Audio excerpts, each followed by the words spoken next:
अस्सलाम वालेकुम दोस्तों, आज की वीडियो में आपका इस्तकबाल है। आज हम ज़हनी दबाव को कम करने के लिए मुराकबा की मुख्तलिफ तकनीकों पर बात करेंगे। चाहे आप मुराकबा में बिल्कुल नए हैं या अपनी मशक को मजीद गहरा करना चाहते हैं, यह वीडियो आपके लिए ही है। सबसे पहले जहन साज या माइंडफुलनेस के बारे में बात करते हैं। यह एक ऐसा तरीका जिसमें आप अपनी तुजा को मौजूद हलमहे पर मरकूज करते हैं। हम सांसों पर ध्यान देने से आगाज करते हैं। गहरे सांस ले और आहिस्ता आहिस्ता छोड़ें। यह अमल न सिर्फ आपके जिस्म को सुकून फराहम करता है बल्कि ज़हनी तनाव को भी कम करता है। अब हम बाडिया सकीन के तकनीक पर बात करेंगे। यह भी एक हतमोसर तरीका है। इसमें आपको अपने जिस्म के हर हिस्से पर तोजह देनी होती है।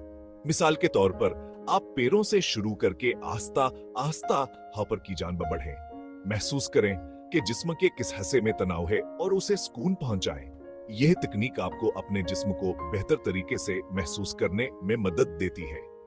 तीसरी तकनीक गाइड मेडिटेशन। मुराकबा किया सक़्सम में आप कसीमा हर की आवाज के रहनुमाई में मुराकबा करते हैं।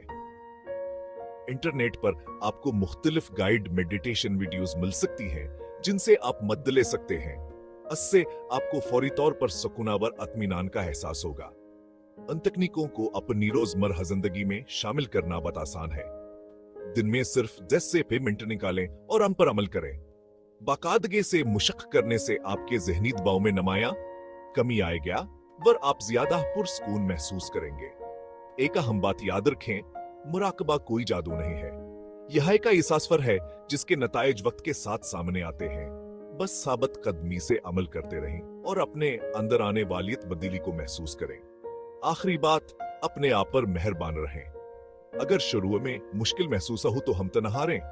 हर दिन एक नया मौका है, तो आज ही से आगाज करें और अपने ज़हनी दबाव को कम करें। मुझे उम्मीद है कि आपको यह वीडियो पसंद आई होगी। अगर आपके जहन में कोई सवालात हैं तो नीचे कमेंट्स में जरूर लिखें। अगली वीडियो के लिए इजाजत चाहूंगा। अल्लाह हाफिज।